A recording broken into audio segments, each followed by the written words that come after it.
O telescópio espacial James Webb da NASA capturou a imagem mais detalhada das estrelas Herbig Aro 46 e 47 já feita até hoje. Na verdade, trata-se de um par de estrelas, que emitem jatos de matéria por milhares de anos-luz em direções opostas. Este é o assunto do vídeo de hoje. Vamos estudar estas duas magníficas estrelas e comparar as imagens do telescópio Hubble e do James Webb. Além disso, vamos comentar sobre a formação de estrelas, de buracos negros, supernovas, anãs brancas e anãs vermelhas. Vamos ao vídeo.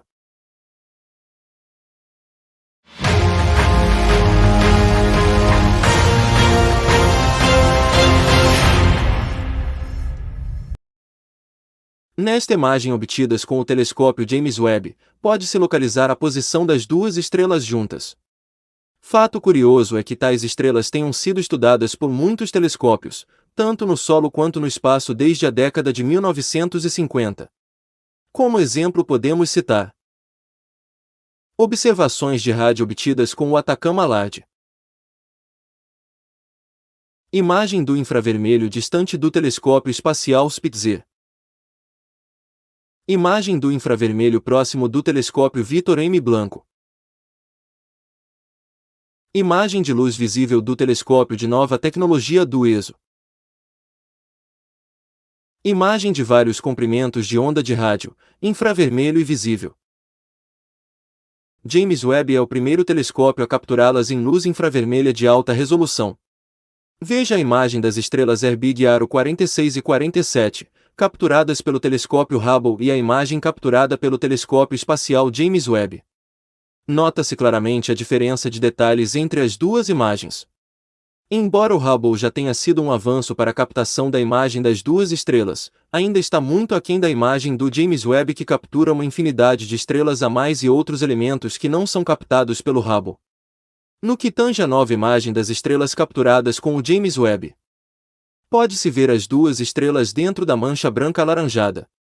As duas estrelas estão envoltas profundamente em um disco de gás e poeira que alimenta seu crescimento à medida que continuam a ganhar massa. Na imagem não se pode ver o disco, mas sua sombra pode ser vista nas duas regiões escuras que cercam as estrelas centrais. Os detalhes mais impressionantes desta imagem são os jatos dos dois lados que se espalham a partir das estrelas centrais em formação ativa, aqui representada na cor laranja. Grande parte desse material foi expelido dessas estrelas à medida que elas recebem e expelem repetidamente o gás e a poeira que as secam ao longo de milhares de anos. Falando de forma mais técnica, as estrelas crescem de forma agitada.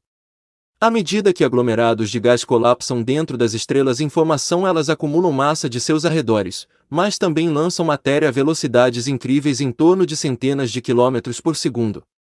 Um fato interessante, para estas duas estrelas em especial, é que o material expelidos pelos jatos tem massas e velocidades diferentes. Isso se deve à quantidade de material que caiu nas estrelas em um determinado momento. Todos esses jatos são cruciais para a própria formação estelar. As ejeções regulam quanta massa as estrelas finalmente acumulam. E no final, durante a morte da estrela, definirá se as estrelas formarão outras estrelas, um buraco negro, supernovas, ou anãs brancas ou vermelhas.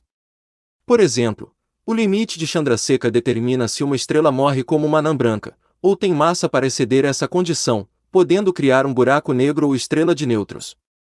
O valor de Chandrasekhar para uma estrela anã branca é geralmente considerado como 1,4 massas solares. Tal valor foi previsto pela primeira vez por Chandrasekhar em 1931. A massa limite de Chandrasekhar até agora correspondeu bem às observações, pois ainda não encontramos uma anã branca com massa acima de 1,4 massas solares. Para o nosso Sol, em cerca de 4,5 bilhões de anos, ele ficará sem hidrogênio em seu núcleo, o que significa que não poderá mais sustentar a fusão nuclear. Isso sinalizará o fim da pressão externa que impede que seu núcleo entre em colapso sob a gravidade. À medida que o núcleo colapsa, as camadas externas do Sol se expandem em uma série de explosões, iniciando uma fase de gigante vermelha de curta duração para nossa estrela. No núcleo, o hélio criado pela fusão do hidrogênio começará a se fundir em carbono. As camadas externas se espalharão para a órbita de Marte, consumindo os planetas internos incluindo a Terra, eventualmente se tornando uma nebulosa planetária. Em núcleos estelares com massa superior a 1,4 vezes a do Sol, a queima de carbono pode ser iniciada criando o gás neon. Isso leva a novos estágios de contração do núcleo e a queima de elementos sucessivamente mais pesados até que o elemento mais pesado que pode ser sintetizado em estrelas, o ferro, preencha o núcleo. Se o núcleo tiver uma massa inferior a 3 vezes a do Sol, a pressão de nêutrons a protege do colapso completo, levando à criação de uma estrela de nêutrons. Para remanescentes estelares com mais de 3 massas solares, o colapso completo ocorre levando-o ao estágio final como um buraco negro. Mas voltando à magnífica imagem gerada pelo James Webb. Vamos agora analisar a região da imagem vista como uma nuvem azul. Esta é uma região de poeira e gás denso, conhecida tanto como nebulosa quanto como glóbulo de Buck. Os glóbulos de Buck são nuvens de poeira densa e gás em que, ocasionalmente, nascem estrelas. Estas regiões possuem uma massa de cerca de 2 a 50 massas solares, contida num espaço de 1 ano-luz de extensão. Eles são compostos por hidrogênio molecular, óxidos de carbono, hélio e cerca de 1% de massa de poeira de silicato. Os glóbulos de Buck, comumente, resultam na formação de sistemas estelares duplos ou múltiplos. Tais regiões, quando vistas principalmente na luz visível, parecem quase completamente preta e apenas algumas estrelas de fundo aparecem. Na incrível imagem de infravermelho próximo do James Webb, podemos ver dentro e através das camadas transparentes dessa nuvem, trazendo muito mais foco para o par de estrelas, ao mesmo tempo em que revela uma grande variedade de estrelas e galáxias que estão bem além dela. Existem duas outras áreas interessantes a serem observadas na imagem. No canto superior direito, uma formação tipo bolha da cor de fogo. Também se pode ver de forma simétrica outra bolha semelhante à primeira. Ambas são feitas de material que foi empurrado mais longe e possivelmente por ejeções anteriores.